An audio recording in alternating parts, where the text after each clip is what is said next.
Let's move on to lower body stretches. Starting with the 90-90 hip stretch, this should be one of your daily go-tos. Now, 90-90 simple. We have two 90-degree angles. If I'm gonna be stretching my right side first, I'm gonna bring my knee to a 90-degree angle, and it's gonna line up with a 90-degree angle of my left leg. Now, pay attention to the angles. People tend to mess this one up. It's not that hard. 90 degrees at the knee, 90 degrees at the knee, 90 degrees at the hip. Now, to stretch my hip external rotators on my right side, I'm gonna place my right hand right outside from my right knee. Another one not to mess up, headlights are pointing directly over that front thigh. From here, I'm gonna take my non-working arm or working side arm and I'm gonna reach forward. I'm gonna kind of twist into this because I'm already feeling pretty tight, leaving myself a lordotic curve, so no rounding of the back. And I'm gonna start doing my repetitions with my exhales, pushing my ankle and my knee into the floor.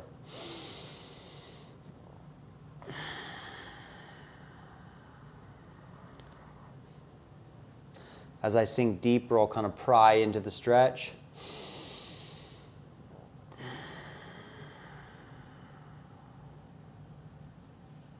One more.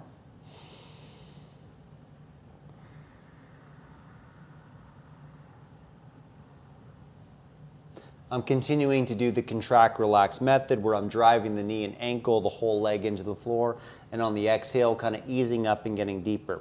Now, from the first position, what I love to do next is turn all the way away from my body and try and square up. So now I'm getting a very deep stretch in my midsection. I'm gonna do the same thing. I'll take 3 breaths.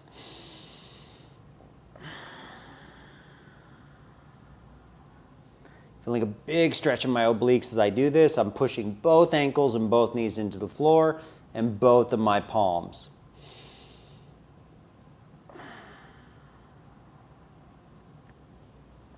Hold these for as long as you need, breathe through. And then I'll go into my hip internal rotator on my back leg. And I'm gonna really focus on opening my chest toward the wall. Still pushing my knee and my ankle down. If it feels sketchy on the knee, please adjust. Really wanna feel it through here, and I also feel it in my obliques and my low back. Okay. That side feels good. I'm gonna move on. Biasing my left leg, left hand outside the knee. Headlights are directly over the thigh. I'm gonna reach forward with a flat back. Start some inhale, exhales.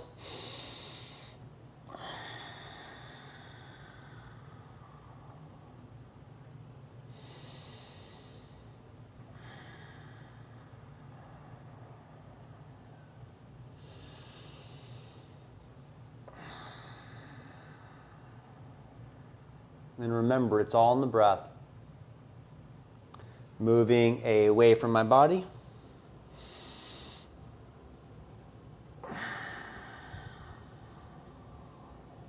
And this side feels way tighter. All through the obliques. Wow, that's tight.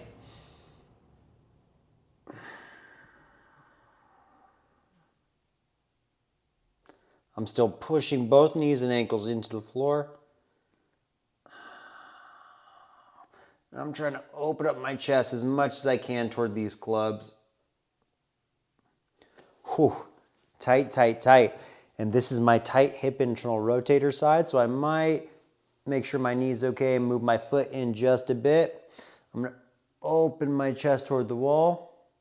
Staying safe. Sometimes I'll feel this in the knee, so I'll back off. I'm pushing the ankle and the knee into the floor.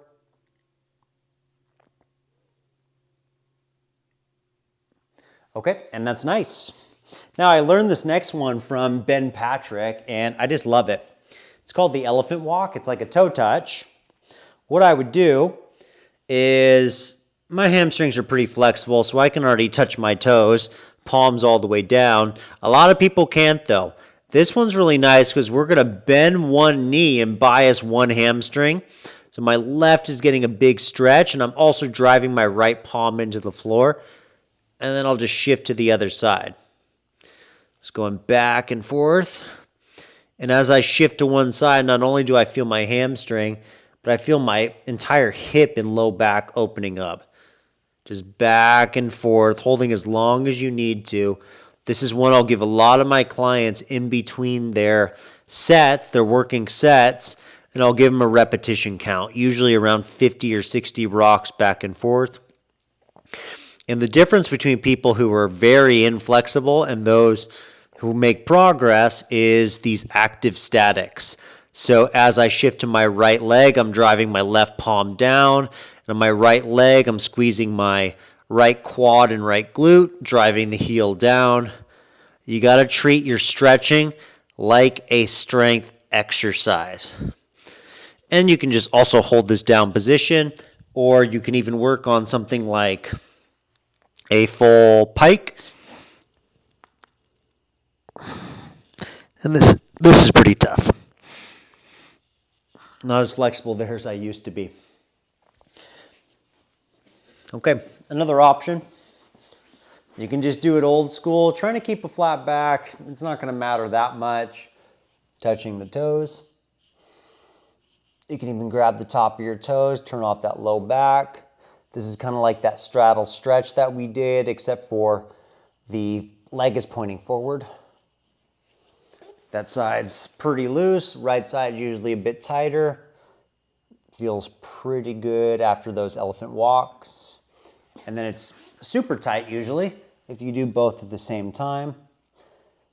I like this one a lot too because I'll push with my toes and I can feel my rhomboids and everything in the back of my shoulder blades really stretching out.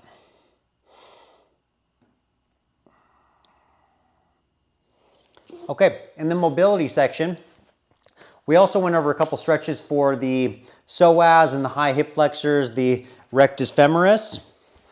We can either do that again or do more of a standard sprinter stretch. It's almost like a split squat position. Here's the real kicker. You just see people going into their back.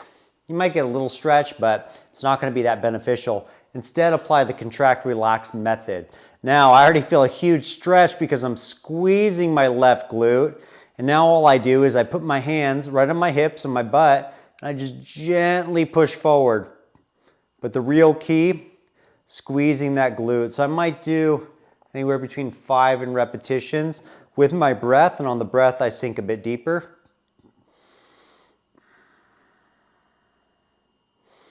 Might move my foot forward.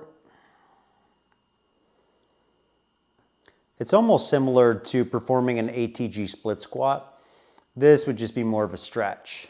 I do love ATG split squats and do them frequently myself, especially before squatting or after driving a lot. I drive a lot for work to my personal training clients, so it helps a lot. And the other side for good measure. Whew, left side was tight. Surprisingly, my right side's not as bad, and usually this leg is much tighter. Guys, it's all about taking inventory of your body and what it needs, when it needs it. And if you have one long stretch session per week, you can kind of parse some stuff out during the week for basic maintenance. Okay, cool. Now, as a little bonus, the Seiza series. Earlier in the child's pose, I was sitting on the tops of my feet. Generally, I'll start my stretches just doing this to stretch the top of my feet, which get very tight from the activities that I do. I know many are like me. I don't feel much of a stretch because I've been sitting in that position for a bit, so I might raise my knee off the ground. I feel a lot of those small muscles in my feet really stretching out. Feels really good. Might do that a couple times. Actually feeling really loose right now, just demonstrating to you guys with the breathing. If you have the breathing, everything comes together. And now, sitting back onto the toes. Really, this is a tough stretch for me. I can feel a lot going on in my arch and even in my soleus and kind of that Achilles area. Usually sitting with both, I'm so tight here from sprinting my whole life, I don't feel much. So I'll do one at a time. I'm gonna rock onto my big toe. I might do some of those half circles that we did earlier with our stretches on the wrists.